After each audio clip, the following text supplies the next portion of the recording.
ನಿಮ್ ದುಡ್ಡಿಗೆ ಬರೀ 4-5% ಬಡ್ಡಿ ಸಿಗ್ತಾ ಇದೆಯಾ? ಸ್ಟೇಬಲ್ ಮನಿ ಮೂಲಕ ಭಾರತದ ಬ್ಯಾಂಕ್ಗಳಲ್ಲಿ ಎಫ್ಡಿ ಬುಕ್ ಮಾಡಿ 9.5% ವರೆಗೂ ಬಡ್ಡಿ ಪಡೀರಿ. ಅದು ಕೂಡ 5 ಲಕ್ಷ ರೂಪಾಯಿಗಳವರೆಗೆ RBIನ DICGC ಗ್ಯಾರಂಟಿಯೊಂದಿಗೆ. ಕೆಲವೇ ಸೆಕೆಂಡ್ಗಳಲ್ಲಿ ಎಫ್ಡಿ ಬುಕ್ ಮಾಡಬಹುದು. ಡಿಸ್ಕ್ರಿಪ್ಷನ್ ಹಾಗೂ ಪಿನ್ ಕಾಮೆಂಟ್ ನಲ್ಲಿರೋ ಲಿಂಕ್ ಮೂಲಕ ಆಪ್ ಡೌನ್ಲೋಡ್ ಮಾಡಿ.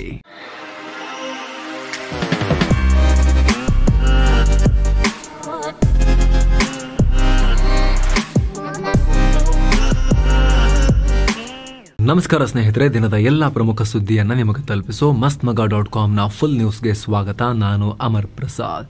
ಭಾರತ ಮತ್ತು ಪಾಕಿಸ್ತಾನ ನಡುವಿನ ಉದ್ವಿಗ್ನತೆ ಜಾಸ್ತಿ ಆಗ್ತಾನೆ ಹೋಗ್ತಾ ಇದೆ. ಈಗ ಭಾರತ ದಾಳಿ ಮಾಡುತ್ತೆ ಅಂತ ಹೆದರಿರೋ ಪಾಕಿಸ್ತಾನ ಗಡಿಯಲ್ಲಿ ಹೆಚ್ಚಿನ ಸೇನೆಯನ್ನ ಹಾಕ್ತಾ ಇದೆ. ಚೀನಾ ನಿರ್ಮಿತ ಆರ್ಟಿಲರಿಗಳನ್ನ ಕೂಡ ತಂದು ನಿಯೋಜನೆ ಮಾಡ್ತಾ ಇದೆ. ಚೀನಾದ SH-15 ಸೆಲ್ಫ್ ಪ್ರೊಪೆಲ್ಡ್ ಹಾವಿಟ್ಸರ್ ಫಿರಂಗಿಗಳು ಪಾಕಿಸ್ತಾನದ ರಸ್ತೆಯಲ್ಲಿ ಭಾರತದ ಗಡಿ ಭಾಗದ ಕಡೆಗೆ ಸಾಕ್ತಿರೋ ವಿಡಿಯೋಸ್ ಹರಿದಾಡಿವೆ. ಈಗ ಆಲ್ರೆಡಿ 16 SH-15 ಫಿರಂಗಿಗಳು ನಿಯೋಜನೆಗೊಂಡಿವೆ ಅಂತ ಇಂಟರ್ನ್ಯಾಷನಲ್ ಮೀಡಿಯಾಗಳು ಕೂಡ ರಿಪೋರ್ಟ್ ಮಾಡಿವೆ. ಇನ್ನು ಪಾಕ್ ಆಕ್ರಮಿತ ಕಾಶ್ಮೀರದಲ್ಲಿ ಜೇಲಂ ನದಿಯ ನೀರು ಪ್ರವಾಹವನ್ನ ಸೃಷ್ಟಿ ಮಾಡಿತ್ತು. ಇದರಿಂದ ಅಲ್ಲಿ ತುರ್ತು ಪರಿಸ್ಥಿತಿಯನ್ನ ಕೂಡ ಘೋಷಿಸಲಾಗಿದೆ ಅಂತ ಪಾಕ್ ಮೀಡಿಯಾಗಳು ರಿಪೋರ್ಟ್ ಮಾಡಿದ್ವು. ಈಗ ಅದರ ಬಗ್ಗೆ ಕಾರಣ ಗೊತ್ತಾಗಿದೆ. ಇತ್ತೀಚೆಗೆ ಸಿಂಧೂ ನದಿ ಒಪ್ಪಂದವನ್ನು ನಾವು ತಡೆ ಹಿಡಿತಾ ಇದ್ದೀವಿ ಅಂತ ಭಾರತ ಘೋಷಿಸಿತ್ತಲ್ಲ, ಅದೇ ಕಾರಣ ಅಂತ ಭಾರತೀಯ ಅಧಿಕಾರಿಗಳು ಕೂಡ ಹೇಳಿದ್ದಾರೆ. ಈ ಬಗ್ಗೆ ಮನಿ ಕಂಟ್ರೋಲ್ ರಿಪೋರ್ಟ್ ಮಾಡಿದೆ. ಸಿಂಧೂ ನದಿ ಒಪ್ಪಂದ ಅಮಾನತಿನಲ್ಲಿ ಇಟ್ಟಿದ್ರಿಂದ ಪಾಕಿಸ್ತಾನಕ್ಕೆ ನದಿ ನೀರು ಹರಿಸೋದನ್ನ ಮತ್ತು ಪ್ರವಾಹದ ಮುನ್ನೆಚ್ಚರಿಕೆಯನ್ನ ಕೊಡೋದನ್ನ ಭಾರತ ನಿಲ್ಲಿಸಿದೆ. ಈಗ ಬೇಸಿಗೆ ಕಾಲದಲ್ಲಿ ಉರಿ ಡ್ಯಾಂನಿಂದ ನೀರು ಬಿಡೋದು ಸರ್ವೇ ಸಾಮಾನ್ಯ.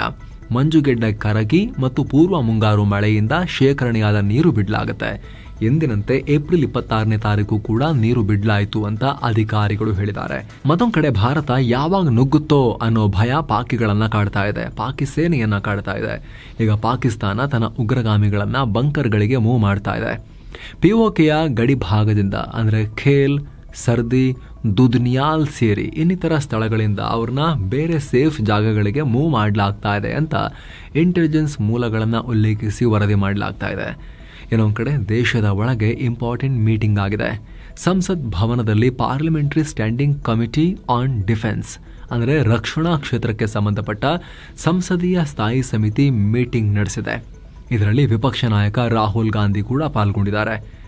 ಈ ಸಮಿತಿಯ ಅಧ್ಯಕ್ಷ ಬಿಜೆಪಿಯ ರಾಧಾ ಮೋಹನ್ ಸಿಂಗ್, ವಿಪಕ್ಷ ನಾಯಕ ರಾಹುಲ್ ಗಾಂಧಿ, ವಿಷ್ಣುಪಾದ್ ರಾಯ್ ಸೇರಿದ ಹಾಗೆ ಹಲವರು ಪಾಲ್ಗೊಂಡಿದ್ದಾರೆ. ಅಂದಹಾಗೆ ಈ ಪಾರ್ಲಿಮೆಂಟರಿ ಸ್ಟ್ಯಾಂಡಿಂಗ್ ಕಮಿಟಿ ಆಫ್ ಡಿಫೆನ್ಸ್ನಲ್ಲಿ ಲೋಕಸಭೆಯ 21 ಹಾಗೂ ರಾಜ್ಯಸಭೆಯ 10 ಅಂದರೆ ಒಟ್ಟು 31 ಸದಸ್ಯರಿದ್ದಾರೆ. ಲೋಕಸಭಾ ಸ್ಪೀಕರ್ ಇವರನ್ನ ಆಯ್ಕೆ ಮಾಡಿರ್ತಾರೆ. ಎಲ್ಲ ಪಕ್ಷಗಳಿಗೂ ಅವಕಾಶ ಕೊಡಲಾಗಿರುತ್ತೆ. ಸದ್ಯ ಬಿಜೆಪಿಯ 13, ಕಾಂಗ್ರೆಸ್ನ 5, Samajwadi, DMK, RJD, AAP, TDP, NCP, CPI ಹೀಗೆ ವಿವಿಧ ಪಕ್ಷಗಳ ತಲಾ ಒಬ್ಬರು ಇದರಲ್ಲಿದ್ದಾರೆ. ರಕ್ಷಣೆಗೆ ಸಂಬಂಧಪಟ್ಟಂತೆ ಪ್ರತಿ ವರ್ಷ ಎಷ್ಟು ಅನುದಾನ ಬೇಕಾಗುತ್ತೆ, ರಾಜ್ಯಸಭೆ ಲೋಕಸಭೆಯಲ್ಲಿ ಹೇಗೆ ವರದಿ ಮಂಡಿಸಬೇಕು, ಹಾಗೆ ಇತರ ಪಕ್ಷಗಳ ಒಪಿನಿಯನ್ ಏನು ಎಲ್ಲವನ್ನ ಇದರಲ್ಲಿ ಕೇಳಲಾಗುತ್ತೆ. ಡಿಫೆನ್ಸ್ ಡಿಪಾರ್ಟ್ಮೆಂಟ್ನ ಆನ್ಯುವಲ್ ರಿಪೋರ್ಟ್ ಅನ್ನ ಕೂಡ ಇದೇ ಸಮಿತಿ ಸಿದ್ಧಪಡಿಸುತ್ತೆ. ಈಗ ಪಾಕ್ ಜೊತೆಗಿನ ಸಂಘರ್ಷದ ಹೊತ್ತಲ್ಲೇ ಈ ಸಮಿತಿ ಸಭೆ ಮಾಡಿರೋದು ಮಹತ್ವ ಪಡ್ಕೊಳ್ತಾ ಇದೆ. ಗಮನಿಸಬೇಕಾದ ಸಂಗತಿ ಅಂದರೆ 2016ರಲ್ಲಿ ಪಾಕ್ ಮೇಲೆ ಸರ್ಜಿಕಲ್ ಸ್ಟ್ರೈಕ್ ಮಾಡಿದ ನಂತರ ಕೂಡ ಸೇನೆ ಈ ಕಮಿಟಿಗೂ ಮಾಹಿತಿಯನ್ನು ಕೊಟ್ಟಿತ್ತು. ಸೊ ಈಗ ಮತ್ತೊಮ್ಮೆ ಪಾಕ್ ಮೇಲೆ ಸೇನಾ ಕಾರ್ಯಾಚರಣೆಯ ಸಾಧ್ಯತೆ ದಟ್ಟವಾಗಿರೋ ನಡುವೆನೆ ಈ ಬೆಳವಣಿಗೆಯಾಗಿದೆ. ಈ ನಡುವೆ ಪಹಲ್ಗಾಮ್ ದಾಳಿ ಬಗ್ಗೆ ಇನ್ನಷ್ಟು ಆಘಾತಕಾರಿ ಗುಪ್ತಚರ ಮಾಹಿತಿ ಎಮರ್ಜ್ ಆಗ್ತಾನೆ ಇದೆ. ಈ ದಾಳಿ ಮಾಡಿದ ಉಗ್ರರು ಚೈನೀಸ್ ಮೆಸೇಜಿಂಗ್ ಆ್ಯಪ್ ಬಳಸಿ ದೂರದ ಪಾಕಿಸ್ತಾನ ಗಡಿ ಭಾಗದಲ್ಲಿ ಕೂತಿರೋ ಹ್ಯಾಂಡ್ಲರ್ಸ್ ಜೊತೆಗೆ ಕಮ್ಯುನಿಕೇಟ್ ಮಾಡಿದ್ರು ಅಂತ ಗೊತ್ತಾಗಿದೆ. ಅಲ್ಲದೆ ಬಳಸಲಾಗಿರೋ ಚೀನಾ ಆ್ಯಪ್ಗಳು ಈ ವಾಟ್ಸಪ್ ಸಿಗ್ನಲ್ ಎಲ್ಲ ಹೇಗೆ ಎನ್ಕ್ರಿಪ್ಟೆಡ್, ಇವು ಕೂಡ ಹಾಗೆ ಎನ್ಕ್ರಿಪ್ಟೆಡ್. ಮತ್ತ್ಯಾಕೆ ಈ ಎನ್ಕ್ರಿಪ್ಟೆಡ್ ಆಗಿದ್ರೆ ಈ ಅಮೆರಿಕನ್ ಆ್ಯಪ್ಗಳನ್ನು ಈ ವಾಟ್ಸಪ್ಪು ಅಥವಾ ಈ ಸಿಗ್ನಲ್ ಅನ್ನು ಬಳಸಿಲ್ಲ? ಯಾಕಂದರೆ ಅದರ ಸರ್ವರ್ ಅಮೆರಿಕದಲ್ಲಿದೆ.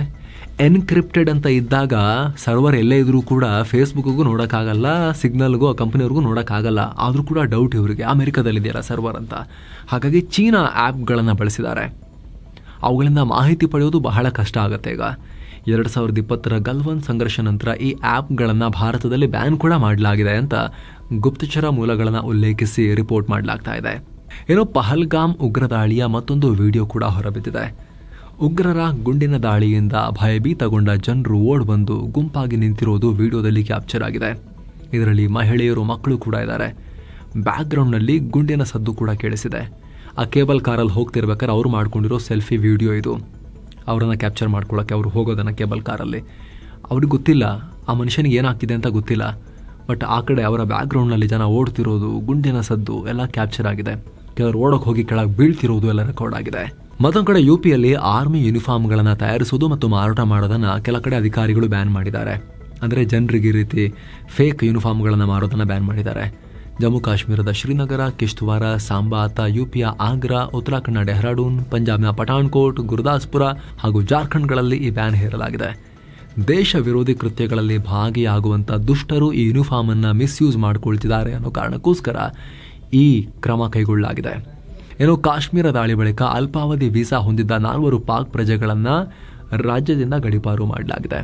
ಏನೋ ದೀರ್ಘಾವಧಿ ವೀಸಾ ಹೊಂದಿರೋರ ಗಡೀಪಾರಿಗೆ ಕೇಂದ್ರ ಸರ್ಕಾರ ಸೂಚಿಸಿಲ್ಲ ಅಂತ 91 ಪಾಕ್ ಪ್ರಜೆಗಳು ರಾಜ್ಯದಲ್ಲಿ ಇದ್ದಾರೆ ಅಂತ ಗೊತ್ತಾಗಿದೆ. ಏನೋ ಉಗ್ರ ದಾಳಿ ಬೆನ್ನಲ್ಲೇ ಜಮ್ಮು ಕಾಶ್ಮೀರಕ್ಕೆ ಹೋಗೋ ಪ್ರವಾಸಿಗರ ಸಂಖ್ಯೆಯಲ್ಲಿ ದಿಢೀರ್ ಕುಸಿತ ಆಗಿದೆ. ಹೀಗಾಗಿ ಬೆಂಗಳೂರಿಂದ ಶ್ರೀನಗರಕ್ಕೆ ಹೋಗೋ ಫ್ಲೈಟ್ ಟಿಕೆಟ್ ಈಗ 8-9 ಸಾವಿರ ರೂಪಾಯಿಗೆ ಇಳಿದಿದೆ. ಬೆಂಗಳೂರಿಂದ ಶ್ರೀನಗರಕ್ಕೆ ಮುಂಚೆ ಫ್ಲೈಟ್ ಟಿಕೆಟ್ 30ರಿಂದ 40 ಸಾವಿರ ರೂಪಾಯಿ ಇತ್ತು. ಈಗ 2-3 ಪಟ್ಟು ದರ ಕಮ್ಮಿಯಾಗಿದೆ. ಅತ್ತ ಕಾಶ್ಮೀರ ದಾಳಿಯನ್ನು ಖಂಡಿಸಿ ಲಂಡನ್ನಲ್ಲಿರೋ ಪಾಕ್ ಹೈ ಕಮಿಷನರ್ ಕಚೇರಿ ಮುಂದೆ ಅನಿವಾಸಿ ಭಾರತೀಯರೆಲ್ಲ ಪ್ರತಿಭಟಿಸಿದರು. ಈ ವೇಳೆ ಪಾಕ್ ಕಚೇರಿ ಗಾಜುಗಳನ್ನು ಹೊಡೆದಿದ್ದಾರೆ ಅಂತ ಆರೋಪಿಸಿ ಭಾರತ ಮೂಲದ ಅಂಕಿತ್ ಲಾವ್ ಅನ್ನೋರನ್ನು ಅರೆಸ್ಟ್ ಮಾಡಲಾಗಿದೆ. ಇದೆಲ್ಲದರ ಮಧ್ಯೆ ಭಾರತದಲ್ಲಿ ಟರ್ಕಿ ವಿರುದ್ಧ ಅಭಿಯಾನ ಶುರುವಾಗಿದೆ. ಪಾಕಿಸ್ತಾನಕ್ಕೆ ಸೇನಾ ಸಹಕಾರ ಕೊಡೋಕೆ ಟರ್ಕಿಶ್ ಸೇನಾ ವಿಮಾನಗಳು ಬಂದು ಪಾಕಿಸ್ತಾನದಲ್ಲಿ ಲ್ಯಾಂಡ್ ಆಗ್ತಿರೋ ಮಾಹಿತಿ ಸಿಕ್ಕಿತ್ತು. ಈ ವಿಚಾರ ಈಗ ಭಾರತೀಯರ ಆಕ್ರೋಶಕ್ಕೆ ಕಾರಣ ಆಗ್ತಾ ಇದೆ. ಸೋಷಿಯಲ್ ಮೀಡಿಯಾದಲ್ಲಿ ದೇಶಾದ್ಯಂತ ಟರ್ಕಿ ಪ್ರವಾಸೋದ್ಯಮ ಮತ್ತು ಏರ್ಲೈನ್ಗಳನ್ನು ಬಾಯ್ಕಾಟ್ ಮಾಡಬೇಕು ಅಂತ ಕರೆ ಕೊಟ್ಟಿದ್ದಾರೆ. ಕೆಲವರು ಭಾರತ ಟರ್ಕಿಗೆ ಕೊಟ್ಟ ಹೆಲ್ಪ್ ಅನ್ನ ಕೂಡ ನೆನಪು ಮಾಡ್ತಾ ಇದ್ದಾರೆ. ಟರ್ಕಿಯಲ್ಲಿ ಭೂಕಂಪ ಉಂಟಾದಾಗ 1 ಗಂಟೆಯಲ್ಲಿ ಭಾರತ ಆಪರೇಷನ್ ದೋಸ್ತ್ ಅನ್ನೋ ಆಪರೇಷನ್ ಲಾಂಚ್ ಮಾಡಿತ್ತು. ಏನು ನೆರವಿನ ಆಪರೇಷನ್, ಮಾನವೀಯ ನೆರವನ್ನು ಕೊಟ್ಟಿತ್ತು. ನಮ್ಮ ಸೋಲ್ಜರ್ಸ್, ನಮ್ಮ ಸಿಬ್ಬಂದಿ ಅಲ್ಲಿ ಹೋಗಿ ಅವಶೇಷಗಳಲ್ಲಿ ಸಿಕ್ಕಾಕೊಂಡವ್ರನ್ನ ತೆರವು ಮಾಡೋ ಕಾರ್ಯಾಚರಣೆ ಮಾಡಿದ್ರು. ಈ ಥರ ಈಗ ನಮಗೆ ದ್ರೋಹ ಬಗೆತಾ ಇದ್ದೀರಾ ನೀವು, ನಿಮಗೆ ಕೃತಜ್ಞತೆ ಇಲ್ವಾ ಅಂತ ಭಾರತೀಯರು ಟರ್ಕಿಯನ್ನು ಕೇಳ್ತಾ ಇದ್ದಾರೆ. ಅಂದಹಾಗೆ ಸ್ನೇಹಿತರೆ, ಟರ್ಕಿ ಹೇಗೆ ಭಾರತದ ಸೆಕ್ಯೂರಿಟಿಗೆ ದೊಡ್ಡ ಥ್ರೆಟ್ ಆಗ್ತಾ ಇದೆ, ಹೇಗೆ ಪಾಕಿಸ್ತಾನದೊಂದಿಗೆ ಅವರು ಸೇರಿಕೊಂಡು ಹೊಸ ಅಪಾಯವನ್ನು ಒಡ್ತಾ ಇದ್ದಾರೆ ಅಂತ ಕೆಲ ದಿನಗಳ ಹಿಂದೆ, ಒಂದಷ್ಟು ಸಮಯದ ಹಿಂದೆ, ಕೆಲ ತಿಂಗಳ ಹಿಂದೆ ನಾವು ರಿಪೋರ್ಟ್ ಮಾಡಿದ್ವಿ. ನೀವು ಈ ರಿಪೋರ್ಟ್ ಇದನ್ನು ನೀವು ಚೆಕ್ ಮಾಡಬಹುದು. ಅದರಲ್ಲಿ ನಾವು ಡೀಟೇಲ್ ಆಗಿ ಎಕ್ಸ್ಪ್ಲೇನ್ ಮಾಡಿದ್ವಿ. ಏನೋ ಈ ಉಗ್ರ ದಾಳಿಯನ್ನು ಖಂಡಿಸಿ ಜಮ್ಮು ಕಾಶ್ಮೀರ ವಿಧಾನಸಭೆಯಲ್ಲಿ ನಿರ್ಣಯ ಅಂಗೀಕರಿಸಲಾಗಿದೆ. ಒಮರ್ ಅಬ್ದುಲ್ಲಾ ಮುಖ್ಯಮಂತ್ರಿ ಪಾಕಿಸ್ತಾನದ ವಿರುದ್ಧ ತೀವ್ರ ವಾಗ್ದಾಳಿ ಮಾಡಿದ್ದಾರೆ. ಇವರು ಕಾಶ್ಮೀರಿಗಳು ಪಾಕಿಸ್ತಾನ ಜೊತೆ ನಿಲ್ತಾರೆ ಅಂತ ಅಂದ್ಕೊಂಡಿದ್ದಾರೆ, ತಪ್ಪು ತಿಳ್ಕೊಂಡಿದ್ದಾರೆ, ಭ್ರಮೆ. ನಾವು ಇವತ್ತಿಗೂ ಆ 2 ನೇಷನ್ ಥಿಯರಿಯನ್ನು ಒಪ್ಕೊಂಡಿಲ್ಲ. ಅವತ್ತು ಒಪ್ಪಿಲ್ಲ, ಇವತ್ತು ಒಪ್ಪಲ್ಲ. ನಮ್ಮಲ್ಲಿ ಎಲ್ಲ ಒಂದೇ, ಧರ್ಮದ ಆಧಾರದ ಮೇಲೆ ನಾವು ಡಿವೈಡ್ ಆಗಲ್ಲ. ಹಿಂದೂ, ಮುಸ್ಲಿಂ, ಸಿಖ್, ಕ್ರಿಶ್ಚಿಯನ್ ಎಲ್ಲ ನಮಗೆ ಒಂದೇ. ಧರ್ಮದ ಮೇಲೆ ರಚನೆಯಾದ 2 ನೇಷನ್ ಥಿಯರಿಯನ್ನು ನೀರಿಗೆ ಎಸ್ತಿದ್ದೀವಿ. 1971ನಲ್ಲಿ ಪಾಕಿಸ್ತಾನ 2 ತುಂಡಾಗಿದ್ದು ಏನಕ್ಕೆ ಮತ್ತೆ ಒಂದೇ ಧರ್ಮ ಆಗಿದ್ರು ಕೂಡ ಅನ್ನೋ ರೀತಿಯಲ್ಲಿ ಒಮರ್ ಅಬ್ದುಲ್ಲಾ ಪ್ರಶ್ನೆ ಮಾಡಿದ್ದಾರೆ. ಪಾಕಿಸ್ತಾನಕ್ಕೆ ಕ್ಲಾಸ್ ತಗೊಂಡಿದ್ದಾರೆ. ಏನೋ ಸಿಂಧು ನದಿಯಲ್ಲಿ ನಮಗೆ ನೀರು ಹರಿಬೇಕು, ಸಿಂಧುದು ಇಲ್ಲ ಅಂತ ಹೇಳಿದ್ರೆ ಭಾರತೀಯರ ರಕ್ತ ಹರಿಯುತ್ತೆ ಅಂತ ಹೇಳಿ ಪಾಕಿಸ್ತಾನ ಪೀಪಲ್ಸ್ ಪಾರ್ಟಿ ಮುಖ್ಯಸ್ಥ ಬಿಲಾವಲ್ ಭುಟ್ಟೋ ಜರ್ದಾರಿ ತೀರಾ ಉದ್ದಟತನದ ಹೇಳಿಕೆಯನ್ನು ಕೊಟ್ಟಿದ್ರು. ಇದಕ್ಕೀಗ AIMIM ಮುಖ್ಯಸ್ಥ ಅಸದುದ್ದೀನ್ ಓವೈಸಿ ತೀವ್ರ ಆಕ್ರೋಶ ಹೊರಹಾಕಿದ್ದಾರೆ. ಬಿಲಾವಲ್ ಭುಟ್ಟೋಗೆ ಪಾಕಿಸ್ತಾನದ ಘೋರತೆ ಹೇಗಿದೆ ಅನ್ನೋದನ್ನು ಅವರ ಫ್ಯಾಮಿಲಿಯ ಇನ್ಸಿಡೆಂಟ್ ಬಳಸಿನೇ ತಿರುಗೇಟು ಕೊಟ್ಟಿದ್ದಾರೆ. ಚೈಲ್ಡ್ ಸ್ಟೇಟ್ಮೆಂಟ್ ಕೊಡಬೇಡಿ, ನಿಮ್ಮ ತಾಯಿಯನ್ನು ಯಾರು ಕೊಂದ್ರು ನೋಡಿ ಅಂತ ಹೇಳಿದ್ದಾರೆ. ಇವ್ರ ತಾಯಿ ಪಾಕ್ನ ಮಾಜಿ ಪ್ರಧಾನಿ ಬೆನಜೀರ್ ಭುಟ್ಟೋ ಪಾಕಿಸ್ತಾನದಲ್ಲೇ ಅಲ್ಲೇ ಇದ್ದ ಉಗ್ರರ ದಾಳಿಗೆ ಬಲಿಯಾಗಿದ್ರು. ಸ್ಫೋಟಕವನ್ನು ಹಾಕಿ ಉಗ್ರರು ಅವ್ರ ತಾಯಿಯನ್ನು ಬಲಿ ತಗೊಂಡಿದ್ರು. ಹೀಗಾಗಿ ಬಿಲಾವಲ್ ಭುಟ್ಟೋ ಏನು ಮಾತನಾಡ್ತಿದ್ದಾರೆ ಅಂತ ಅವ್ರಿಗೆ ತಿಳಿದಿದೆಯಾ ಅಂತ ಪ್ರಶ್ನೆ ಮಾಡಿದ್ದಾರೆ ಓವೈಸಿ. ಇದೆಲ್ಲದರ ಮಧ್ಯೆ ಭಾರತೀಯ ಕಿಸಾನ್ ಯೂನಿಯನ್ ಅದರ ಅಧ್ಯಕ್ಷ ನರೇಶ್ ಟಿಕಾಯ್ತ್ ಉದ್ದಟತನದ ಹೇಳಿಕೆಯನ್ನು ಕೊಟ್ಟಿದ್ದಾರೆ. ಭಾರತ ಪಾಕಿಸ್ತಾನಕ್ಕೆ ಸಿಂಧು ನೀರನ್ನು ಬಿಡಬೇಕು, ಬಿಡಲಿಲ್ಲ ಅಂದರೆ ಅದಕ್ಕೆ ನಮ್ಮ ವಿರೋಧ ಇದೆ ಅಂತ ಈ ಮನುಷ್ಯ ಹೇಳಿದ್ದಾರೆ. ಸಿಂಧು ನದಿ ಒಪ್ಪಂದ ಸ್ಥಗಿತಗೊಳಿಸೋ ಕೇಂದ್ರ ಸರ್ಕಾರದ ನಿರ್ಧಾರ ತಪ್ಪು. ಈ ಒಪ್ಪಂದ ಮುಂದುವರಿಬೇಕು. ನಾವಿದರ ವಿರುದ್ಧ ಇದ್ದೀವಿ. ನಾವು ಕೂಡ ರೈತರು, ಹಾಗಾಗಿ ಪ್ರತಿಯೊಬ್ಬ ರೈತರಿಗೆ ನೀರು ಅಗತ್ಯ ಅನ್ನೋ ವಿಚಿತ್ರ ಹೇಳಿಕೆಯನ್ನು ಕೊಟ್ಟಿದ್ದಾರೆ. ಇದಕ್ಕೆ ತೀವ್ರ ಆಕ್ರೋಶ ವ್ಯಕ್ತ ಆಗ್ತಾ ಇದೆ. ಪಾಕಿಸ್ತಾನಿ ಭಾಷೆಯಲ್ಲಿ ಮಾತನಾಡ್ತಿದ್ದಾರೆ ಇವರು, ನಾಚಿಕೆ ಆಗಬೇಕು ಇವರಿಗೆ ಅಂತ ಹೇಳ್ತಾ ಇದ್ದಾರೆ ಭಾರತೀಯರು. ಮತ್ತೊಂದು ಕಡೆ ಮಾಜಿ ಕೇಂದ್ರ ಸಚಿವ ಕಾಂಗ್ರೆಸ್ ಲೀಡರ್ ಸೈಫುದ್ದೀನ್ ಸೋಜ್ ಪಾಕಿಸ್ತಾನ ಹೇಳಿದ್ದನ್ನ ಕೇಳಿ ಅಂತ ಭಾರತ ಸರ್ಕಾರಕ್ಕೆ ಆಗ್ರಹ ಮಾಡ್ತಿದ್ದೀನಿ ಅಂತ ಹೇಳಿದ್ದಾರೆ. ಏನಾಗಿದೆ ಇವರಿಗೆಲ್ಲ? ಇವ್ರ ಮನುಷ್ಯರು ಏನಂತ ಗೊತ್ತಾಗ್ತಾ ಇಲ್ಲ. ಪಾಕಿಸ್ತಾನ ಈ ಉಗ್ರ ದಾಳಿಯಲ್ಲಿ ಭಾಗಿಯಾಗಿಲ್ಲ ಅಂದ್ರೆ ಬಿಟ್ಬಿಡಿ ಅವ್ರನ್ನ, ನಾವು ಅವರ ನೇಬರ್ರು, ಸದ್ಯಕ್ಕೆ ಅವ್ರು ಹೇಳೋದನ್ನ ಒಪ್ಕೊಳ್ಳಿ, ನಾವು ತನಿಖೆ ಮಾಡೋಣ, ಆಮೇಲೆ ನೋಡೋಣ ಅಂತೆಲ್ಲ ಮಾತನಾಡಿದ್ದಾರೆ. ದೇಶದ ಒಳಗೆ ಇಂಥವರೆಲ್ಲ ಸೇರ್ಕೊಂಡಿರೋದೇ ಬಹಳ ಬೇಜಾರಿನ ವಿಚಾರ. ಮತ್ತೊಂದು ಕಡೆ ಮಹಾರಾಷ್ಟ್ರದ ಕಾಂಗ್ರೆಸ್ ನಾಯಕ ವಿಜಯ್ ವಡತ್ತಿವಾರ್ ಕೂಡ ಪಹಲ್ಗಾಮ್ ದಾಳಿಯನ್ನ ಉಗ್ರರು ಧರ್ಮ ಕೇಳಿ ಮಾಡಿದ್ದಾರಾ, ಉಗ್ರರಿಗೆ ಯಾವುದೇ ಜಾತಿ ಧರ್ಮ ಇರಲ್ಲ, ದಾಳಿ ಮಾಡೋಕ್ಕೆ ಬಂದವರಿಗೆ ಅಷ್ಟೆಲ್ಲ ಟೈಮ್ ಇರುತ್ತಾ ಅಂತ ಸೇಮ್ RB ತಿಮ್ಮಾಪುರ ಲ್ಯಾಂಗ್ವೇಜ್ ನಲ್ಲೇ ಅವರು ಕೂಡ ಪ್ರಶ್ನೆ ಮಾಡಿದ್ದಾರೆ. ಈ ರೀತಿ ಕಾಶ್ಮೀರ ದಾಳಿ ಸಂಬಂಧ ಕಾಂಗ್ರೆಸ್ನ ನಾಯಕರು ಅಲ್ಲಲ್ಲಿ ಕೊಡ್ತಿರೋ ಹೇಳಿಕೆಗಳಿಗೆ ಖುದ್ದು ಕಾಂಗ್ರೆಸ್ ಹೈಕಮಾಂಡ್ಗೆ ತಲೆಬಿಸಿಯಾಗಿದೆ. ಕಾಂಗ್ರೆಸ್ ಹೈಕಮಾಂಡೇ ತೀವ್ರ ಅಸಮಾಧಾನ ಹೊರಹಾಕಿದೆ. ಈ ರೀತಿ ನಮ್ಮ ಪಕ್ಷದ ಕೆಲವರು ಕೊಡೋ ಹೇಳಿಕೆಗಳಿಗೂ ಪಕ್ಷಕ್ಕೂ ಯಾವುದೇ ಸಂಬಂಧ ಇಲ್ಲ, ಅವರವರ ವೈಯಕ್ತಿಕ ಹೇಳಿಕೆ ಅಂತ ಕಾಂಗ್ರೆಸ್ನ ಜಯರಾಮ್ ರಮೇಶ್ ಸುದ್ದಿಗೋಷ್ಠಿ ಮಾಡಿ ಅವರು ಕ್ಲಾರಿಫಿಕೇಶನ್ ಕೊಡೋ ಪ್ರಯತ್ನ ಮಾಡಿದ್ದಾರೆ. ಆ ಥರ ಈ RB ತಿಮ್ಮಾಪುರ, ಸಿದ್ದರಾಮಯ್ಯನವರು, ಆಮೇಲೆ ಆ ಕಡೆ ಈ ಸೈಫುದ್ದೀನ್ ಸೋಜು, ಆಮೇಲೆ ಮಹಾರಾಷ್ಟ್ರದ ವಿಜಯ್ ವಡತ್ತಿವಾರ್ ಹೇಳಿದ್ವಲ್ಲ ಇವರೆಲ್ಲರೂ ಕೊಡ್ತಿರೋ ಹೇಳಿಕೆಗೆ ಕಾಂಗ್ರೆಸ್ ಹೈಕಮಾಂಡ್ಗೆ ತಲೆ ಕೆಟ್ಟು ಹೋಗ್ಬಿಟ್ಟಿದೆ. ಈಗ ನಮಗೂ ಅದಕ್ಕೂ ಸಂಬಂಧ ಇಲ್ಲ, ವೈಯಕ್ತಿಕ ಹೇಳಿಕೆ ಇವ್ರದೆಲ್ಲ ಇದು. ನೀವು ಯಾವ ಹೇಳಿಕೆಯನ್ನು ಕಾಂಗ್ರೆಸ್ ಪಾರ್ಟಿಯ ಹೇಳಿಕೆ ಅಂತ ದಯವಿಟ್ಟು ಕನ್ಸಿಡರ್ ಮಾಡಬೇಡಿ. ಮಲ್ಲಿಕಾರ್ಜುನ ಖರ್ಗೆ ಅವರು, ನಮ್ಮ ರಾಷ್ಟ್ರೀಯ ಅಧ್ಯಕ್ಷರು, ಅವರು ಮತ್ತು ರಾಹುಲ್ ಗಾಂಧಿ ಅವ್ರು ಕೊಡೋ ಹೇಳಿಕೆ ಮಾತ್ರ ಪಕ್ಷದ ಹೇಳಿಕೆ. ಈ ರೀತಿ ಹೇಳಿಕೆಗಳಿಂದ ಖರ್ಗೆ ಅವರು ಮತ್ತು ರಾಹುಲ್ ಗಾಂಧಿ ಅಪ್ಸೆಟ್ ಆಗಿದ್ದಾರೆ. ಸೊ ಇನ್ಮುಂದೆ ಪಕ್ಷಕ್ಕೆ ಮುಜುಗರ ಆಗೋ ರೀತಿ ಇಂಥ ಹೇಳಿಕೆಗಳನ್ನ ಕೊಡಬೇಡಿ ಅಂತ ಜಯರಾಮ್ ರಮೇಶ್ ಅವರು ಗೋಗರೆದಿದ್ದಾರೆ ಕಾಂಗ್ರೆಸ್ ಪಾರ್ಟಿಯವರಿಗೆ. ಇವರಿಗೆಲ್ಲ ಏನೋ ಕಾಶ್ಮೀರ ದಾಳಿ ಸಂದರ್ಭದಲ್ಲಿ BSF ಯೋಧರೊಬ್ಬರು ಅಪ್ಪಿತಪ್ಪಿ ಪಾಕಿಸ್ತಾನ ಗಡಿಯನ್ನು ದಾಟಿದ್ರು. ಪಂಜಾಬ್ ಸಮೀಪ ಪಾಕಿಸ್ತಾನ ರೇಂಜರ್ಸ್ ಅವರನ್ನ ಹಿಡ್ಕೊಂಡಿದ್ದಾರೆ. ಈಗ ಈ ಯೋಧರ ಪತ್ನಿ ಪಠಾಣ್ ಕೋಟ್ ಕಡೆಗೆ ಬ್ಯಾಗ್ ಪ್ಯಾಕ್ ಮಾಡಿಕೊಂಡು ತಮ್ಮ 8 ವರ್ಷದ ಮಗನನ್ನು ಕರ್ಕೊಂಡು ಹೊರಟಿದ್ದಾರೆ. BSF ಆಫೀಸರ್ಸ್ ಹೇಳಿದ್ರು, ಚಿಂತಿಸಬೇಡಿ, ಸೇಫಾಗಿ ವಾಪಸ್ ಬರ್ತಾರೆ ಅಂತ ಹೇಳಿದ್ರು. ಆದರೆ ಇನ್ನೂ ಬಂದಿಲ್ಲ, ನಾನು ಗರ್ಭಿಣಿ, ಆದರೂ ಯಾವುದೇ ದಾರಿ ಇಲ್ಲ, ಪಠಾಣ್ ಕೋಟ್ಗೆ ಹಿಂಗೆ ನಾನು ಹೋಗಬೇಕಾಗಿದೆ, ಹೋಗಿ ಅಲ್ಲಿ ಏನಾಗ್ತಿದೆ ಅಂತ ವಿಚಾರಿಸಬೇಕಾಗಿದೆ ಅಂತ ಹೇಳಿಕೆಯನ್ನು ಕೊಟ್ಟಿದ್ದಾರೆ. ಏನೋ ಕಾಶ್ಮೀರ ಉಗ್ರ ದಾಳಿ ಬೆನ್ನಲ್ಲೇ ನೌಕಾ ಶಕ್ತಿಯನ್ನ ಮತ್ತಷ್ಟು ಹೆಚ್ಚಿಸುವ ನಿಟ್ಟಿನಲ್ಲಿ ಭಾರತ ದೊಡ್ಡ ಹೆಜ್ಜೆ ಇಟ್ಟಿದೆ. ನೌಕಾಪಡೆಗಾಗಿ 26 ರಫೈಲ್ ಮರೈನ್ ವರ್ಷನ್ ಅಂದ್ರೆ ನೌಕಾಪಡೆಯ ವರ್ಷನ್ ಜೆಟ್ಗಳನ್ನು ಖರೀದಿ ಮಾಡೋಕೆ ಫ್ರಾನ್ಸ್ ಜೊತೆಗೆ ಅಗ್ರಿಮೆಂಟ್ಗೆ ಸೈನ್ ಹಾಕಿದೆ. 63,000 ಕೋಟಿ ರೂಪಾಯಿನ ಡೀಲ್ ಆಗಿದೆ. ಈ ಮೆಗಾ ಅಗ್ರಿಮೆಂಟ್ಗೆ ಈಗ ಸಹಿ ಕೂಡ ಬಿದ್ದಿದೆ. ಈ ವೇಳೆ ರಕ್ಷಣಾ ಕಾರ್ಯದರ್ಶಿ ರಾಜೇಶ್ ಕುಮಾರ್ ಭಾರತವನ್ನ ಪ್ರತಿನಿಧಿಸಿದ್ದಾರೆ. ಆತ ಭಾರತೀಯ ನೌಕಾಪಡೆಯ ಉಪಾಧ್ಯಕ್ಷರಾದ ಅಡ್ಮಿರಲ್ ಕೆ ಸ್ವಾಮಿನಾಥನ್ ಕೂಡ ಉಪಸ್ಥಿತರಿದ್ದರು. ಕಳೆದ ತಿಂಗಳು PM ನರೇಂದ್ರ ಮೋದಿ ನೇತೃತ್ವದ ಕ್ಯಾಬಿನೆಟ್ ಕಮಿಟಿ ಈ ಹೊಸ ಒಪ್ಪಂದಕ್ಕೆ ಅಪ್ರೂವಲ್ ಕೊಟ್ಟಿತ್ತು. ಈಗ ಸೈನ್ ಕೂಡ ಬಿದ್ದಿದೆ. ಅಂದಹಾಗೆ ಈ ಒಪ್ಪಂದ ಪ್ರಕಾರ ಒಟ್ಟು 22 single seat Raphael marine jet ಮತ್ತು 4 ಟ್ವಿನ್ ಸೀಟರ್ ಟ್ರೈನರ್ ಜೆಟ್ಗಳಿವೆ. ಇವುಗಳೊಂದಿಗೆ ಶಸ್ತ್ರಾಸ್ತ್ರ ಸಿಮ್ಯುಲೇಟರ್ಸ್ ಕೂಡ ಬರ್ತವೆ. ಇದನ್ನು ಹೇಗೆ ಬಳಸಬೇಕು ಅಂತ ಟ್ರೈನಿಂಗ್ ಕೂಡ ಕೊಡಲಾಗುತ್ತೆ. ಹಾಗೆ 5 ವರ್ಷಗಳವರೆಗೆ ಪರ್ಫಾರ್ಮೆನ್ಸ್ ಬೇಸ್ಡ್ ಲಾಜಿಸ್ಟಿಕ್ಸ್ ಸಪೋರ್ಟ್ ಕೂಡ ಕೊಡ್ತಾರೆ. ಅಂದರೆ ಪರ್ಫಾರ್ಮೆನ್ಸ್ ಆಧಾರದ ಮೇಲೆ ಇವುಗಳ ಮೇಂಟೆನೆನ್ಸ್ ಕೂಡ ಮಾಡಿಕೊಡ್ತಾರೆ. ಇತರ ಸರ್ವಿಸಸ್ ಕೂಡ ಸೇರಿದೆ ಪ್ಯಾಕೇಜ್ನಲ್ಲಿ. ಈ ರಫೈಲ್ M ಫೈಟರ್ ಜೆಟ್ಗಳನ್ನು ಏರ್ಕ್ರಾಫ್ಟ್ ಕ್ಯಾರಿಯರ್ಗಳಲ್ಲಿ ನಿಯೋಜನೆ ಮಾಡೋ ಸಾಧ್ಯತೆ ಇದೆ. ಶತ್ರು ಟಾರ್ಗೆಟ್ಗಳನ್ನು ಹೊಡೆದು ಹಾಕೋಕೆ, ನೌಕೆಗಳನ್ನು ಟಾರ್ಗೆಟ್ ಮಾಡೋಕೆ, ಭಾರತದ ಏರ್ ಸ್ಪೇಸನ್ನು ರಕ್ಷಿಸೋಕೆ, ಶತ್ರುಗಳ ಬಗ್ಗೆ ಮಾಹಿತಿ ಕಲೆ ಹಾಕೋಕೆ ಇದನ್ನು ಯೂಸ್ ಮಾಡಲಾಗುತ್ತೆ. ಇವು 4.5 ಜನರೇಷನ್ನ ಮಲ್ಟಿ ರೋಲ್ ಜೆಟ್ಸ್. ಅಂದರೆ 4th ಜನರೇಷನ್ ಫೈಟರ್ ಜೆಟ್ಗಳಿಗಿಂತ ಅಡ್ವಾನ್ಸ್ಡ್ 5th ಜನರೇಷನ್ ಫೈಟರ್ ಜೆಟ್ಗಳಿಗಿಂತ ಸ್ವಲ್ಪ ಹಿಂದೆ. ಇದರಲ್ಲಿ 70 ಕಿಲೋಮೀಟರ್ ರೇಂಜ್ನ Exocet AM-39 antiship missile, 300 kilometre ರೇಂಜ್ನ Scalp air to ground cruise missile ಮತ್ತು ಅತ್ಯಾಧುನಿಕ 120ರಿಂದ 150 ಕಿಲೋಮೀಟರ್ನಷ್ಟು ಸ್ಟ್ರೈಕ್ ರೇಂಜ್ ಹೊಂದಿರೋ Meteor air to air missiles ಇವೆ. ಇವುಗಳನ್ನು ಮೊದಲಿಗೆ ಸ್ವದೇಶಿ ನಿರ್ಮಿತ ಏರ್ಕ್ರಾಫ್ಟ್ ಕ್ಯಾರಿಯರ್ INS ವಿಕ್ರಾಂತ್ನಲ್ಲಿ ಆಪರೇಟ್ ಮಾಡಲಾಗುತ್ತೆ. ಎಲ್ಲ ಜೆಟ್ಗಳನ್ನು 37ರಿಂದ 65 ತಿಂಗಳ ಒಳಗಡೆ ಡೆಲಿವರ್ ಮಾಡ್ತೀವಿ ಅಂತ ಫ್ರಾನ್ಸ್ ಹೇಳಿದೆ. ಇಂಥ ಬಲಿಷ್ಠ ಜೆಟ್ ನಮ್ಮ ನೌಕಾಪಡೆಯಲ್ಲಿ ನಿಯೋಜನೆಗೊಳ್ತಿರೋದು ಇಂಪಾರ್ಟೆಂಟ್. ಆದರೆ ಆಗಲೇ ಹೇಳಿದ ಹಾಗೆ ಈಗ ಈ ಕದನಕ್ಕೆ ನಮಗೆ ಸಿಗೋದಿಲ್ಲ. 2031 ತನಕ ಕೂಡ ಆಗುತ್ತೆ ಪೂರ್ತಿ ಡೆಲಿವರಿ ಆಗೋಕೆ. ಇನ್ನು ಪಹಲ್ಗಾಮ್ ಉಗ್ರ ದಾಳಿಯಲ್ಲಿ ಮೃತಪಟ್ಟವರಿಗೆ ಕರ್ನಾಟಕ ಸರ್ಕಾರ ಕೊಟ್ಟಿರೋ ಪರಿಹಾರದ ಮೊತ್ತ ವಿವಾದಕ್ಕೆ ಈಡಾಗಿದೆ. ಬಿಜೆಪಿ ಯುವ ಮೋರ್ಚಾ ರಾಷ್ಟ್ರೀಯ ಅಧ್ಯಕ್ಷ ಬೆಂಗಳೂರು ದಕ್ಷಿಣ ಸಂಸದ ತೇಜಸ್ವಿ ಸೂರ್ಯ ಮಾತನಾಡಿ ರಾಜ್ಯ ಕಾಂಗ್ರೆಸ್ ಸರ್ಕಾರದ ವಿರುದ್ಧ ಕಿಡಿಕಾರಿದ್ದಾರೆ. ಪಕ್ಕದ ರಾಜ್ಯದಲ್ಲಿ ಕೇರಳದಲ್ಲಿ ಆನೆ ದಾಳಿಗೆ ಬಲಿಯಾದವರಿಗೆ ಕರ್ನಾಟಕದ ಕಾಂಗ್ರೆಸ್ ಸರ್ಕಾರ 15 ಲಕ್ಷ ರೂಪಾಯಿ ಪರಿಹಾರ ಕೊಟ್ಟಿತ್ತು. ಆದರೆ ಅದೇ ಸರ್ಕಾರ ನಮ್ಮ ರಾಜ್ಯದವರು ಉಗ್ರ ದಾಳಿಯಲ್ಲಿ ಭೀಕರವಾಗಿ ಹತ್ಯೆಗೀಡಾದಾಗ ಅವರ ಕುಟುಂಬ ನಿರ್ವಹಣೆಗೆ ಸಾಕಾಗುವಷ್ಟು ಪರಿಹಾರ ಕೊಡ್ತಾ ಇಲ್ಲ. ಆ ಯೋಗ್ಯತೆಯವರಿಗಿಲ್ಲ. ಬರೀ 10 ಲಕ್ಷ ರೂಪಾಯಿ ಘೋಷಿಸಿದ್ದಾರೆ ಅಷ್ಟೇ. ನಾವು ನಮ್ಮ ಕಾನ್ಸ್ಟಿಟ್ಯೂಯೆನ್ಸಿಯಿಂದ 10 ಲಕ್ಷದ 1 ರೂಪಾಯಿ ನಮ್ಮ ಒಂದು ಲೋಕಸಭಾ ಕ್ಷೇತ್ರದಿಂದ ಕಲೆಕ್ಟ್ ಮಾಡಿ ನಾವು ಕೊಡ್ತೀವಿ ಬಿಜೆಪಿ ಯುವ ಮೋರ್ಚಾ ಕಡೆಯಿಂದ ಅಂತ ಹೇಳಿ ಸವಾಲು ಹಾಕಿದ್ದಾರೆ. ಅಂದಹಾಗೆ ಯಾಕೆ ವಿವಾದ ಆಗ್ತಾ ಇದೆ ಅಂದರೆ ಕಳೆದ ವರ್ಷ ಕೇರಳದ ವಯನಾಡ್ನಲ್ಲಿ ರಾಹುಲ್ ಗಾಂಧಿ ಅಲ್ಲಿನ MP ಆಗಿದ್ರು. ಆಮೇಲೆ ಅವರು ತಂಗಿ ಆಗಿದ್ದಾರೆ. ಈಗ ಆ ಕ್ಷೇತ್ರದಲ್ಲಿ ಆನೆ ದಾಳಿಯಿಂದ ಮೃತಪಟ್ಟಂತ ಸಂದರ್ಭದಲ್ಲಿ ಕರ್ನಾಟಕ ಸರ್ಕಾರದಿಂದ 15 ಲಕ್ಷ ರೂಪಾಯಿ ಪರಿಹಾರವನ್ನ ಸಿದ್ದರಾಮಯ್ಯ ಸರ್ಕಾರ ಘೋಷಿಸಿತ್ತು. ಈ ಪರಿಹಾರ ಘೋಷಣೆಗೆ ತೀವ್ರ ವಿರೋಧ ವ್ಯಕ್ತ ಆಗಿತ್ತು. ಆಗ ಆದ್ರೆ ಆನೆ ಕರ್ನಾಟಕದ್ದು, ಹೀಗಾಗಿ ಪರಿಹಾರ ಕೊಡ್ತೀವಿ ಅಂತ ಸಿದ್ದರಾಮಯ್ಯ ಸರ್ಕಾರ ಹೇಳಿತ್ತು. ಆಗ ಈಶ್ವರ್ ಖಂಡ್ರೆ ಕೂಡ ಹೇಳಿದ್ರು ಮಾನವೀಯತೆಯಿಂದ ಪರಿಹಾರ ಘೋಷಣೆ ಮಾಡಿದ್ದು ಅಂತ.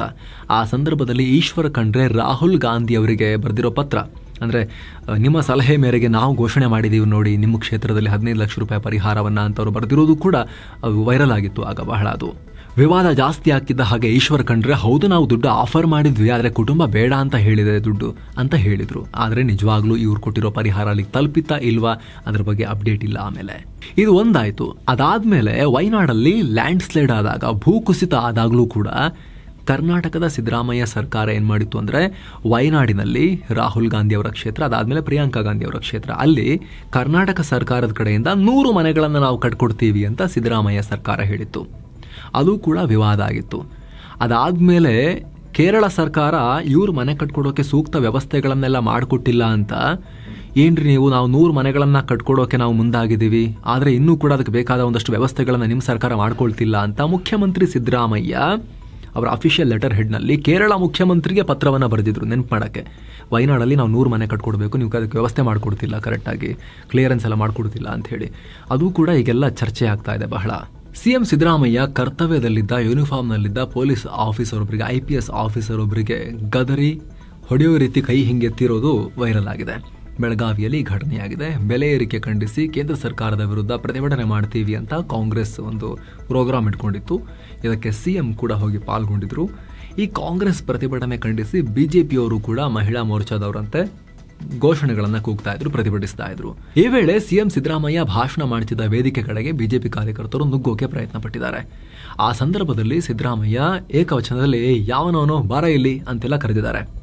ಆಗ ಈ ಪೊಲೀಸ್ ಅಧಿಕಾರಿ ಮೇಲೆ ವೇದಿಕೆಗೆ ಹೋಗಿದ್ದಾರೆ. ಆ ಕರೆದ್ಬಿಟ್ಟು ಅವ್ರು ಇಲ್ಲಿ ಬರೋ ತನಕ ನೀವೇನು ಮಾಡ್ತಾ ಇದ್ರಿ, ಏನು ಕೆಲಸ ಮಾಡ್ತಿದ್ರಿ ನೀವು ಅಂತೇಳಿ ಕೈ ಹಿಂಗೆ ಅಂದಿದ್ದಾರೆ. ಅದು ಸಿಕ್ಕಾಪಟ್ಟೆ ವೈರಲ್ ಆಗಿದೆ. ರೀಸೆಂಟ್ಲಿ ವಿಜಯನಗರದ ಪ್ರೋಗ್ರಾಮ್ನಲ್ಲೂ ಕೂಡ DC ದಿವಾಕರ್ಗೆ ಇದೇ ರೀತಿ ನೀನ್ಯಾಕೆ ಮುಂದಿನ ಸೀಟಲ್ಲಿ ಕೂತಿದೀಯಾ ಅಂತ ಕೇಳಿದ್ರು. ವೇದಿಕೆ ಮೇಲಿರುವ ಎಲ್ಲ ಧರ್ಮದ ಸ್ವಾಮೀಜಿಗಳೇ ಅಂತೇಳಿ ಹಿಂಗೆ ತಿರುಗಿದ್ರು. ಅಲ್ಲಿ ಸ್ವಾಮೀಜಿ ಯಾರೂ ಇರಲಿಲ್ಲ. ಅಲ್ಲಿ ಬಂದು DC ಗರಿ ವೇಸ್ಟ್ ಕೋಟ್ ಹಾಕೊಂಡು ಕೂತ್ಕೊಂಡಿದ್ದಾರೆ. ಬಿಟ್ಟು ಹಿಂಗೆ ನೋಡಿದ್ದಾರೆ, 2 ಸೆಕೆಂಡ್ ನೋಡಿದ್ದಾರೆ, ಇದು ಯಾರು ಸ್ವಾಮೀಜಿ ಥರ ಕಾಣಿಸ್ತಾ ಇಲ್ವಲ್ಲ ಅಂತ ಸಿದ್ದರಾಮಯ್ಯನವರು. ಆಮೇಲೆ ನೀನು ಯಾರು ಅಂತ ಕೇಳಿದ್ದಾರೆ. ನಾನು DC ಅಂದಿದ್ದಾರೆ. DC ನೀನೇ ಯಾಕಿಲ್ಲ ಮುಂದೆ ಕೂತಿದ್ಯಾ, ಹಿಂದಕ್ಕೆ ಹೋಗು ಅಂತ ಕಳಿಸಿದ್ದಾರೆ ಸಿದ್ದರಾಮಯ್ಯನವರು. ಅದು ಕೂಡ ಸಿಕ್ಕಾಪಟ್ಟೆ ವೈರಲ್ ಆಗಿತ್ತು. ಏನೋ ನೀಟ್ ಸೂಪರ್ ಸ್ಪೆಷಾಲಿಟಿ ಪ್ರವೇಶ ಪರೀಕ್ಷೆಯಲ್ಲಿ ಬಾಗಲಕೋಟೆಯ ತೇರದಾಳದ ಡಾಕ್ಟರ್ ವಿಶಾಲ್ ಹುಬ್ಬಳ್ಳಿ ಅವರು ದೇಶಕ್ಕೆ 2ನೇ ರ್ಯಾಂಕ್ ಪಡೆದಿದ್ದಾರೆ. MBBS MS ನಂತರ ವೈದ್ಯಕೀಯ ವಿಶೇಷ ಕೋರ್ಸ್ಗೆ ಪ್ರವೇಶ ಪಡೆಯೋಕೆ ಈ ಪರೀಕ್ಷೆ ನಡೆಸಲಾಗುತ್ತೆ. 30 ಮಾರ್ಚ್ 2025 ಟೆಸ್ಟ್ ನಡೆಸಲಾಗಿತ್ತು. ಇದೀಗ ರಿಸಲ್ಟ್ ಬಂದಿದೆ. ಇನ್ಫೋಸಿಸ್ ಸಹ ಸಂಸ್ಥಾಪಕ ಕ್ರಿಸ್ ಗೋಪಾಲಕೃಷ್ಣನ್ ಸೇರಿ 16 ಜನರ ವಿರುದ್ಧ ದಾಖಲಾಗಿದ್ದ ಜಾತಿ ನಿಂದನೆ ಪ್ರಕರಣವನ್ನ ರಾಜ್ಯ ಹೈಕೋರ್ಟ್ ರದ್ದುಗೊಳಿಸಿದೆ. 2014ರಲ್ಲಿ ಜಾತಿ ದೌರ್ಜನ್ಯ ಎಸಗಲಾಗಿದೆ, ಅಲ್ಲದೆ ಹನಿ ಟ್ರ್ಯಾಪ್ ಮೂಲಕ ಕೆಲಸದಿಂದ ವಜಾ ಮಾಡಲಾಗಿತ್ತು ಅಂತ IISc ಪ್ರಾಧ್ಯಾಪಕ ಸಣ್ಣ ದುರ್ಗಪ್ಪನವರು 16 ಜನರ ವಿರುದ್ಧ ಪ್ರಕರಣ ದಾಖಲು ಮಾಡಿದ್ರು. ಈಗ ಪ್ರಕರಣವನ್ನು ಹೈಕೋರ್ಟ್ ರದ್ದು ಮಾಡಿದೆ. ಮತ್ತೊಂದು ಕಡೆ ರಾಜಸ್ಥಾನದ ಮಾಜಿ ಮಂತ್ರಿ ಕಾಂಗ್ರೆಸ್ ಲೀಡರ್ ಮಹೇಶ್ ಜೋಶಿ ED ಕಸ್ಟಡಿಯಲ್ಲಿರುವಾಗಲೇ ಅವರ ಪತ್ನಿ ಕೌಸಲ್ಯಾದೇವಿ ಮೃತಪಟ್ಟಿದ್ದಾರೆ. ತಮ್ಮ ಪತ್ನಿ ಆರೋಗ್ಯ ತೀವ್ರ ಹದಗೆಟ್ಟಿರುವುದರಿಂದ ED ಬಳಿ ಹೆಚ್ಚಿನ ಕಾಲಾವಕಾಶ ಕೇಳಿದ್ರು, ಆದರೆ ED ಅನುಮತಿ ಕೊಟ್ಟಿರಲಿಲ್ಲ. ಜಲಜೀವನ್ ಮಿಷನ್ ಹಗರಣದಲ್ಲಿ ಮಹೇಶ್ ಅವರನ್ನ ED ಏಪ್ರಿಲ್ 24 ಬಂಧಿಸಿತ್ತು. ಇದೀಗ ಪತ್ನಿ ಮೃತಪಟ್ಟ ನಂತರ ಮಹೇಶ್ಗೆ 7 ದಿನಗಳ ಪರೋಲ್ ಸಿಕ್ಕಿದೆ. ರಷ್ಯಾ ಅಧ್ಯಕ್ಷ ಪುಟಿನ್ ಯುಕ್ರೇನ್ ಯುದ್ಧದ ಕುರಿತು ಮಹತ್ವದ ನಿರ್ಧಾರ ಕೈಗೊಂಡಿದ್ದಾರೆ. ಮೇ 8ರಿಂದ 10ನೇ ಕದನ ವಿರಾಮವನ್ನು ಘೋಷಿಸಿದ್ದಾರೆ. ಅಂದಹಾಗೆ ಮೇ 9ನೇ ರಷ್ಯಾದಲ್ಲಿ ವಿಕ್ಟರಿ ಡೇ ಪರೇಡ್ ಆಚರಣೆ ನಡೆಸಲಾಗುತ್ತೆ. 1945ರಲ್ಲಿ ಸೋವಿಯತ್ ಯೂನಿಯನ್ನ ನಾಸಿ ಜರ್ಮನಿ ವಿರುದ್ಧ ಗೆಲುವು ಸಾಧಿಸಿದ ನೆನಪಿಗಾಗಿ ಈ ಆಚರಣೆ ಮಾಡಲಾಗುತ್ತೆ. ಅದಕ್ಕೆ ಪುಟಿನ್ ತಾತ್ಕಾಲಿಕ ಕದನ ವಿರಾಮ ಘೋಷಿಸಿದ್ದಾರೆ. ಇನ್ನು ಈ ವಿಕ್ಟರಿ ಡೇ ಪರೇಡ್ನಲ್ಲಿ PM ನರೇಂದ್ರ ಮೋದಿ ಅವರಿಗೂ ಪಾಲ್ಗೊಳ್ಳುವಂತೆ ರಷ್ಯಾ ಆಹ್ವಾನ ಕೊಟ್ಟಿತ್ತು. ಆದರೆ ಭಾರತದ ಪರವಾಗಿ ರಕ್ಷಣಾ ಮಂತ್ರಿ ರಾಜನಾಥ್ ಸಿಂಗ್ ಭಾಗಿ ಆಗಬಹುದು ಅಂತ ಹೇಳಲಾಗ್ತಿತ್ತು. ಆದ್ರೀಗ ಕಾಶ್ಮೀರ ದಾಳಿ ನಂತರ ಬದಲಾಗಿರೋ ಸನ್ನಿವೇಶದಲ್ಲಿ ಉದ್ವಿಗ್ನತೆ ಇರೋದ್ರಿಂದ ಭಾರತದ ಈ ಹಿರಿಯ ನಾಯಕರು PM ಮೋದಿ ಆಗಲಿ ರಕ್ಷಣಾ ಮಂತ್ರಿ ಆಗಲಿ ಹೋಗೋದು ಅನುಮಾನ ಅಂತ ಹೇಳಲಾಗ್ತಿದೆ. ನೋಡ್ಬೇಕೇನ್ ಮಾಡ್ತಾರೆ ಅಂತ. ಏನೋ ಭಾರತದ ಷೇರುಪೇಟೆಯಲ್ಲಿ ವಾರದ ಮೊದಲ ಸೆಷನ್ನಲ್ಲಿ ಚೆನ್ನಾಗಿ ವಹಿವಾಟು ಆಗಿದೆ. ಷೇರುಪೇಟೆ ಗ್ರೀನ್ನಲ್ಲಿ ಎಂಡ್ ಆಗಿದೆ. ದಿನದ ವಹಿವಾಟಿನ ಅಂತ್ಯಕ್ಕೆ ಸೆನ್ಸೆಕ್ಸ್ 1005 ಪಾಯಿಂಟ್ಸ್ ಎದ್ದು 80,218ಕ್ಕೆ ತಲುಪಿದೆ. ನಿಫ್ಟಿ 289 ಪಾಯಿಂಟ್ಸ್ ಜಾಸ್ತಿಯಾಗಿ 24,328ಕ್ಕೆ ರೀಚ್ ಆಗಿದೆ. ಭಾರತ ಮತ್ತು ಪಾಕಿಸ್ತಾನ ನಡುವಿನ ಉದ್ವಿಗ್ನತೆಯಿಂದ ಕಳೆದೆರಡು ಸೆಷನ್ನಲ್ಲಿ ಒಂದಷ್ಟು ರೆಡ್ನೆಸ್ ಕಂಡು ಬಂದಿತ್ತು, ಮತ್ತೆ ಗ್ರೀನಿಶ್ ಆಗಿದೆ ಮಾರ್ಕೆಟ್. 2025ರ ಆರ್ಥಿಕ ವರ್ಷದ 4ನೇ ತ್ರೈಮಾಸಿಕದಲ್ಲಿ ರಿಲಯನ್ಸ್ ಇಂಡಸ್ಟ್ರೀಸ್ನ ನಿವ್ವಳ ಲಾಭ ಚೆನ್ನಾಗಿ ಏರಿಕೆಯಾಗಿದೆ. ಒಟ್ಟು 19,407 ಕೋಟಿ ರೂಪಾಯಿ ಲಾಭ ಆಗಿದೆ. ಅದರ ಪರಿಣಾಮ ಸ್ಟಾಕ್ ವ್ಯಾಲ್ಯೂ ರಿಲಯನ್ಸ್ದು 5.07% ಜಂಪ್ ಆಯಿತು. ಒಂದು ಶೇರಿನ ಬೆಲೆ 1,336ಕ್ಕೆ ತಲುಪಿತು. ಭಾರತದ ಮಾರ್ಕೆಟ್ನಲ್ಲಿ ಹೆವಿ ವೆಯ್ಟ್ ಇದೆ ರಿಲಯನ್ಸ್ದು, ಹಾಗಾಗಿ ಎಂಟೈರ್ ಮಾರ್ಕೆಟನ್ನು ಮೇಲಕ್ಕೆ ಎತ್ಕೊಂಡು ಹೋಗಿದೆ ಅದು. ಇತ್ತ ಡಾಲರ್ ಮುಂದೆ ರೂಪಾಯಿ ಮೌಲ್ಯದಲ್ಲೂ ಕೂಡ ಭಾರಿ ಏರಿಕೆ ಆಗ್ತಾ ಇದೆ. ವಿದೇಶಿ ಹೂಡಿಕೆದಾರರು ಬೈಯಿಂಗ್ ಮಾಡ್ತಾ ಇದ್ದಾರೆ. ಇವೆಲ್ಲ ಕಾರಣಗಳಿಂದ ಭಾರತೀಯ ಷೇರುಪೇಟೆಯಲ್ಲಿ ಚೆನ್ನಾಗಿ ವಹಿವಾಟು ಆಗಿದೆ. ಆದರೂ ಭಾರತ ಪಾಕಿಸ್ತಾನ್ ಉದ್ವಿಗ್ನತೆ ಸಂಬಂಧ ಹೂಡಿಕೆದಾರರು ಬಹಳ ಕೇರ್ಫುಲ್ ಆಗಿರಬೇಕು ಅಂತ ತಜ್ಞರು ಹೇಳ್ತಾ ಇದ್ದಾರೆ. ಇನ್ನು Reliance Industries, SBI Life, Bharat Electronics, Sun Pharma, JSW Steel ಚೆನ್ನಾಗಿ ಪರ್ಫಾರ್ಮ್ ಮಾಡಿದ್ದಾವೆ. Shriram Finance, HCL Technologies, Eternal, ಆಮೇಲೆ ಅಲ್ಟ್ರಾಟೆಕ್ ಸಿಮೆಂಟ್, HUL ರೆಡ್ನಲ್ಲಿದ್ವು. ಡಾಲರ್ ಮುಂದೆ ರೂಪಾಯಿ ಮೌಲ್ಯ ಬರೋಬ್ಬರಿ 38 ಪೈಸೆ ಹೆಚ್ಚಾಗಿ 85 ರೂಪಾಯಿ 3 ಪೈಸೆ ಆಗಿದೆ. ವಿದೇಶಿ ಹೂಡಿಕೆಗಳ ಒಳಹರಿವು ಕಚ್ಚಾ ತೈಲ ದರ ಇಳಿಕೆಯಿಂದ ಈ ರೀತಿ ಆಗ್ತಾ ಇದೆ. ಏನು ಚಿನ್ನ ಮತ್ತು ಬೆಳ್ಳಿ ಬೆಲೆ ವಿಚಾರಕ್ಕೆ ಬಂದರೆ 24 ಕ್ಯಾರೆಟ್ನ 10 ಗ್ರಾಂ ಚಿನ್ನದ ಬೆಲೆಯಲ್ಲಿ 523 ರೂಪಾಯಿ ಕಮ್ಮಿಯಾಗಿ 95,108 ರೂಪಾಯಿ ಆಗಿದೆ. 22 ಕ್ಯಾರೆಟ್ನ 10 ಗ್ರಾಂ ಚಿನ್ನದ ಬೆಲೆಯಲ್ಲಿ 478 ರೂಪಾಯಿ ಕಮ್ಮಿಯಾಗಿ 87,120 ರೂಪಾಯಿ ಆಗಿದೆ. 1 ಕೆಜಿ ಬೆಳ್ಳಿ ಬೆಲೆಯಲ್ಲಿ 1,258 ರೂಪಾಯಿ ಕಮ್ಮಿಯಾಗಿ 96,426 ರೂಪಾಯಿ ಆಗಿದೆ. ಸೊ ಫ್ರೆಂಡ್ಸ್, ಇದಾಗಿತ್ತು ಇವತ್ತಿನ ಫುಲ್ ನ್ಯೂಸ್. ನಾವು ಕುಯ್ದಿಲ್ಲ, ಎಳೆದಿಲ್ಲ, ಕಿರ್ಚಾಡಿಲ್ಲ, ಬರೀ ಸುದ್ದಿಯ ರೀತಿಯಲ್ಲಿ ನಿಮಗೆ ತಲುಪಿಸೋ ಪ್ರಯತ್ನವನ್ನ ಮಾಡಿದ್ದೀವಿ. ನಮ್ಮ ಈ ಪ್ರಯತ್ನ ನಿಮಗೆ ಇಷ್ಟ ಆಗ್ತಾ ಇದ್ರೆ ದಯವಿಟ್ಟು mastmag.com ಚಾನಲ್ಗೆ ಸಬ್ಸ್ಕ್ರೈಬ್ ಮಾಡಿ, ಪಕ್ಕದ ಬೆಲ್ ಐಕಾನ್ ಮೇಲೆ ಕ್ಲಿಕ್ ಮಾಡೋದನ್ನ ಯಾವುದೇ ಕಾರಣಕ್ಕೂ ಮರೆಯಬೇಡಿ. Thank you so much. ಮತ್ತೆ ಭೇಟಿ ಆಗ್ತಿರೋಣ. ನಮಸ್ತೆ.